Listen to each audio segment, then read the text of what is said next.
What's up guys, welcome to back any other page in our video. তো আজকে আমরা ঘুরতে চলে আসলাম আমাদের আলতা দিঘি, নওগাঁ জেলার ধামরাট থানা এটা অবস্থিত।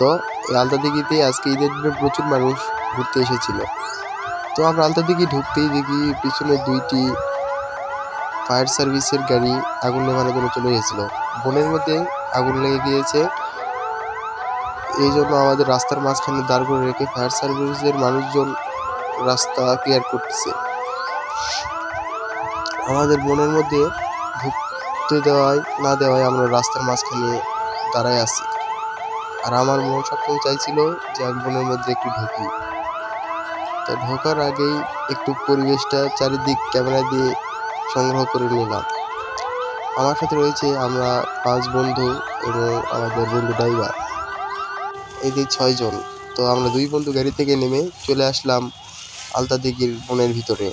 আমরা কারো কথা না শুনে বনের মধ্যে হাঁটতে লাগলাম। হাঁটতে লাগে হঠাৎ আমাদের ভয় লাগে যে এত গভীর জঙ্গলে যদি সাপ পোকামাকড় থাকে তাহলে কী হবে।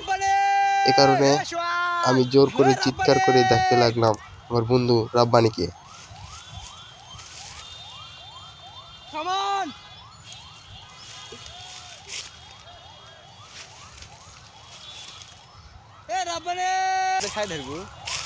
তখন আমাদের ডাকে কেউ সাড়া না দেয়, আমরা আমাদের বন্ধুর কাছ থেকে অনেক দূরে চলে এসেছি, যা বনের মাঝখানে।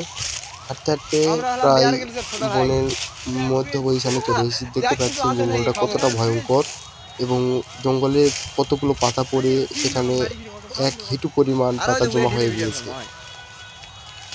তো আমার বন্ধুর সাথে ভিডিও করতে করতে আমরা বনের মধ্যে ঘুরছিলাম আর এটা বনের সৌন্দর্য উপভোগ করছিলাম। করতে করতে আমার বন্ধু আর আমি সামনের দিকে এগোচ্ছিলাম, দেখছিলাম কতটা সুন্দর আমাদের এই বন। এই আলতা দিঘি বন ছোটখাটো একটা অ্যামাজন জঙ্গল বললেও চলে, যার গভীরতা এবং ভয়াবহতা প্রচুর। এখানে বেতের ঝাড় যেখানে রয়েছে সেখানে গেলে ভয়ঙ্কর রূপ ধারণ করে।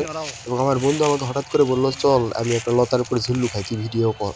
তখন আমি ভিডিও করা শুরু করলাম